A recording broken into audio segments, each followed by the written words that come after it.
Ơi. Lần câu á.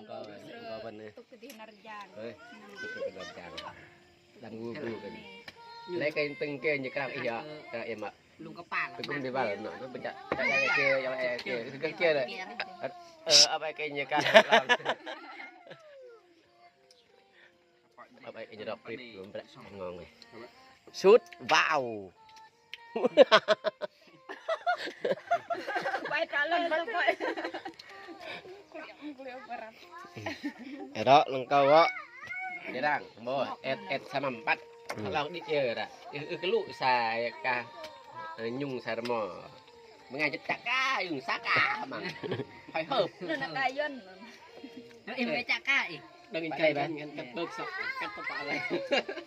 cái dân dị là dị cả vào sọc của đường cắt vàng bình luận mà mấy bạn thành do xa dị xa cá lơ này thành do sọc đường cắt bớt mình về cạp ấy vừa rong sọc dầm rong sọc cứ mình khay mà cắt họ phải đưa chinh anh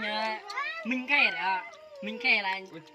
anh cắt là mình cắt cái này là đâu cắt là đằng ở dưới đó mọi người bài linh đánh thuê là đây là linh mình sát nữa nè sao vậy hắn xa rồi mình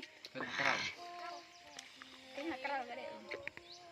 wow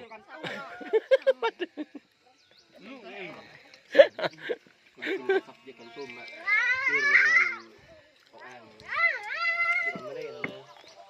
cắt rồi là không cắt cái gì cắt cái này thì làm như nọ mình làm cắt đằngครับทำไมซาบอกว่าดังเยอะเดือนกว่า làm không bạn hãy xa đây quay tự buộc đây nhung hoa cắt nhưng cắt để nở tôm chơi cắt luôn cái gì cắt rồi cho kem 6 giờ rưỡi rồi nha 6 giờ kem á không phải 6 giờ rưỡi bao nhiêu rồi tôi mà chưa là còn nên xuống còn tôm pa mình cho nó mà sẽ làm mà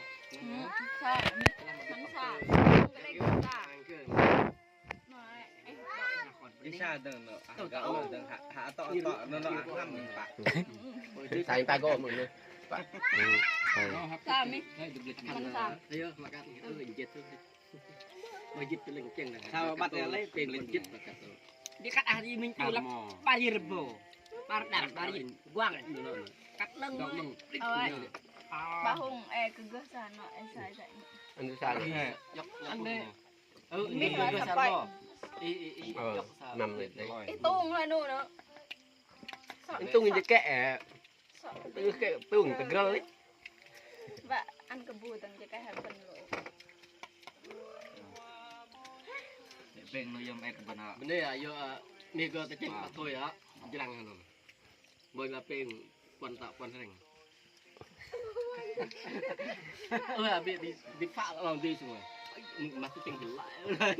lòng đại học cái đấy lòng đại học đu lên cái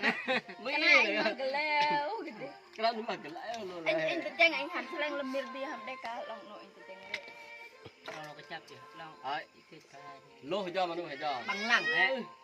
bằng lẳng cái chắp nuôi hay được nó phần rượu này nhá cẳng nó nữa đó quay thôi nha anh em mình quay tại mình sẽ tắt thôi bye bye anh em